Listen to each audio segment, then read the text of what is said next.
This is Michelbach, Germany. This is the place where the Groh family is from. It was spelled G-R-O-H at the time that our ancestor George Frederick Groh left this place when he was 27 and came to America, we believe, with his wife, also from this area, named Maria Barbara.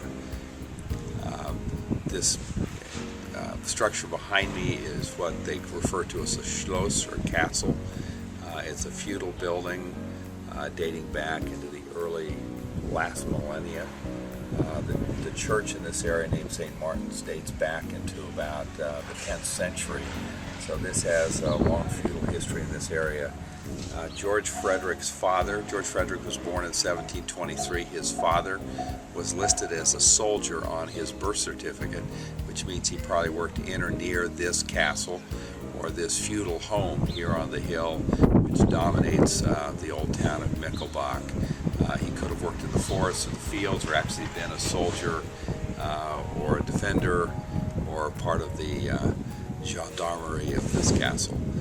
That's all we know about him. There are a number of small homes still surrounding this place. If he worked in the castle, he undoubtedly lived nearby, may have owned his own small plot of ground as well as working on the lands of this castle. There are no civil records dating back that far, so it's not possible to tell exactly where he lived. But this is where George Frederick Groh, who went to Pennsylvania, was born and lived until he was about 25 years of age, and then set out on his own to either make his fortune or find religious freedom, or for some other reason. At that time, land had become scarce here. It was hard for the rising generation to find a place to farm. And there were those who were recruiting for people to go to the colonies in America. Many went, more than half of those who went from Germany went as indentured servants, had to earn their passage after they arrived in America before they could be free and then found their own farms. There is also one very large structure that is part of the castle area. We don't know how old it is. This area is now used as a Lutheran school, a evangelisch school, and the St. Martin's Church is apparently up the road from here, but this is also a very large structure that could be quite old.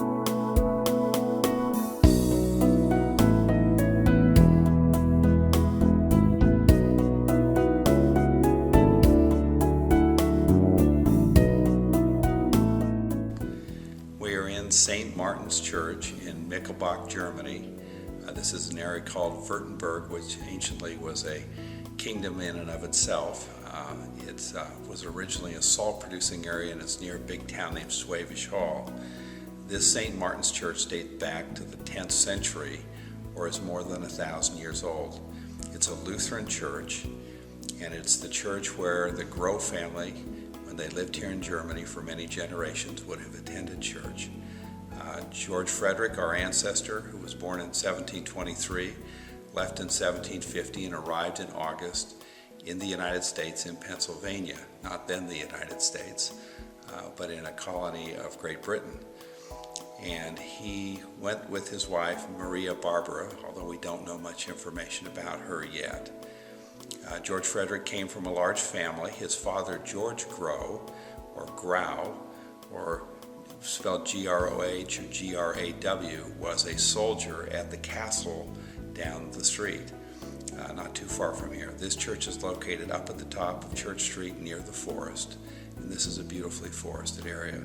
So this is where George Frederick, or Georg Friedrich, would have been grown up. He would have been baptized in the baptismal font, which is here, which dates back in the 1600s. This is where his father and grandfather were baptized, as well as his brothers and sisters and other generations of the family that stayed here. George Frederick moved to Pennsylvania, settled there, had a beautiful farm. It was his grandson, Henry Groh, who found the gospel and immigrated to Utah and is the architect of the Salt Lake Tabernacle. So this is an important place in Groh family history in Michelbach, Germany, in St. Martin's Church, which was a very old church even when the Groh family attended services here over 300 years ago. This is the pulpit, the high pulpit, where the preacher would teach from. in ancient times. Right now there's a lower pulpit as well, but this is engraved wood, beautifully done. This is the top of the arch into where the altar is, and if you look to the side, Linda just pointed out these drapes with an angel or a cherubim or a seraphim pulling the drape as if to close it.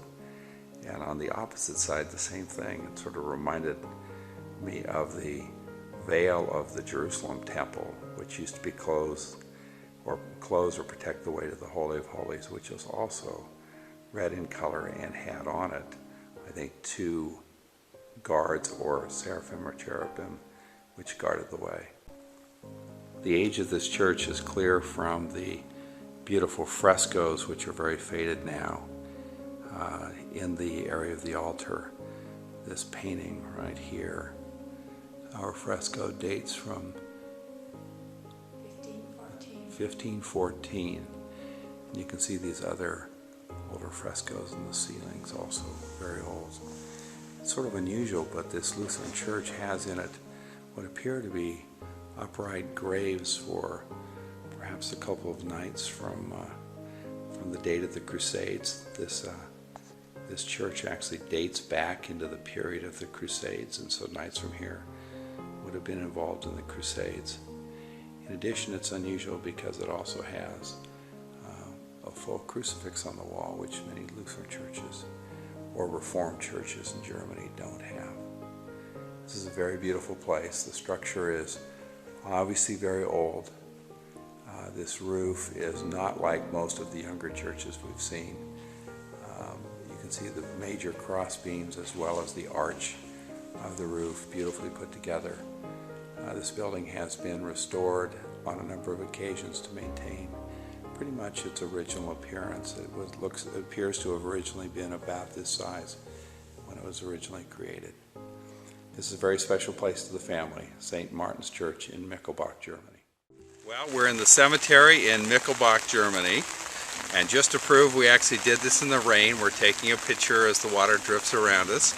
We found only one grave in the cemetery. Her name is Lina or Lena Groh, G-R-O-H, and she lived from 1914 until 1994. So that confirms there are still grows in this area as of this date. Only a small part of the Groh family, it looks like, went to America, and most of the Groh descendants would actually be here. And so this is a beautiful cemetery. They don't appear to have reused the same ground over and over again, so there are large portions of the cemetery which are just beautiful green areas that the headstones are gone from. Most of the headstones are new in the last 100 years, and this is the only one with the Groh name on it. Welcome to the rain in Michelbach. I suspect it did this a lot when they lived here. We're standing at the top of the cemetery. It's a very large cemetery, but I wanted to show you in the background, Michelbach is still surrounded very much by green agricultural fields and by beautiful, very thick forests. It's likely that George Frederick was a farmer. Like most of the people here in those days, most of this area was agriculture. The Germans were very efficient farmers, particularly in animal husbandry in those days, and settled in on farms in Pennsylvania that were highly productive. This is where probably either down here at the church or here is where some of George Frederick's ancestors and relatives and family are buried. We're standing here in front of an Evangelisch church or Lutheran church in Ottendorf, O-T-T-E-N-D-O-R-F, Ottendorf, which is the farthest of the small towns from Michelbach, just a few kilometers, that where ancestors of George Frederick Groh were born and lived, and so wanted to stop here. This church appears to date back from the 1480s, so it would clearly have been here for a long time, even when George Frederick was born in 1723.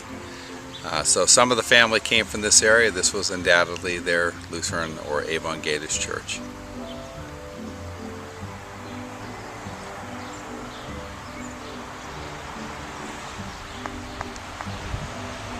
Right before we came here to Ottendorf, we stopped in a town called Westheim, Westheim has a very large Evangelisch or Lutheran church that was built in the 1800s, and so has a little historical significance for our family. But right next to it is a very small chapel with its own small tower, and that church dates back also into the 1400s. So it's possible that members of the family from Westheim also may have attended church in that town, or Westheim may be just where records were collected from a number of Lutheran parishes in this area.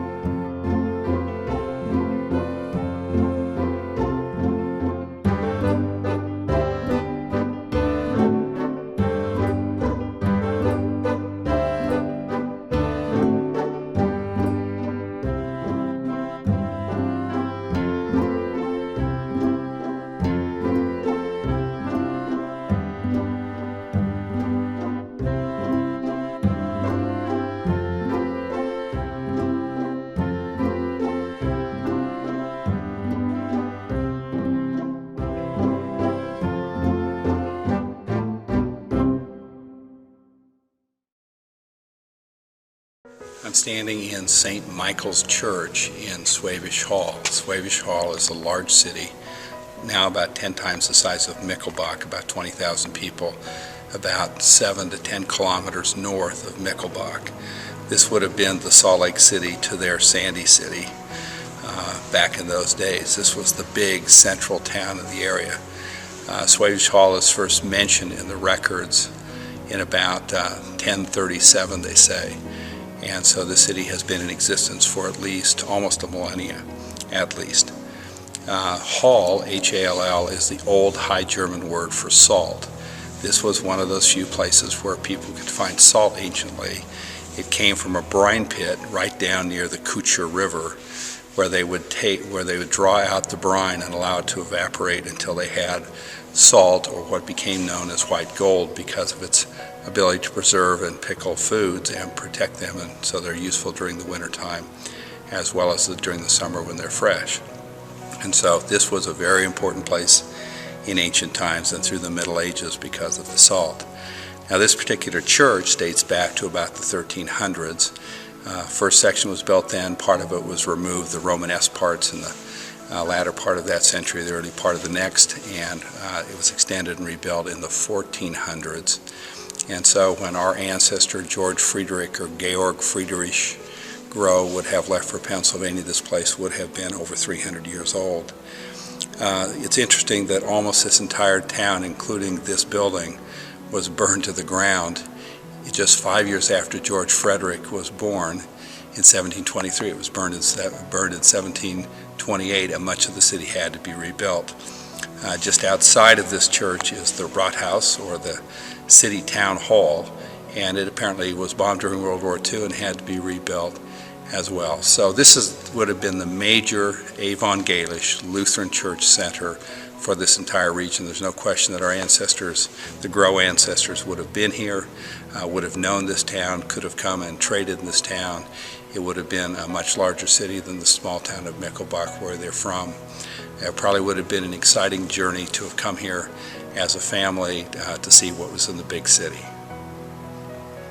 When most of the town burned in 1728, this building in fact did not burn because it was built of stone, but most of the town around it, including the Rathaus, the church, which is where the Rathaus now stands across the street, and many of the other buildings around it, would have been destroyed. So the town was rapidly rebuilt again around this church center. This is a diorama of Schwäbisch Hall, or the settlement of Hall as it was known, back then in 1728, which would have been when Johann Friedrich was a little boy.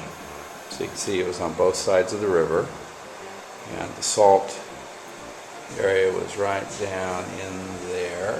That's where they collected the salt from the brine well. You can see St. Michael's up on the hill. Notice the log. And you can see the city was completely a walled city for protection. They had a very valuable commodity.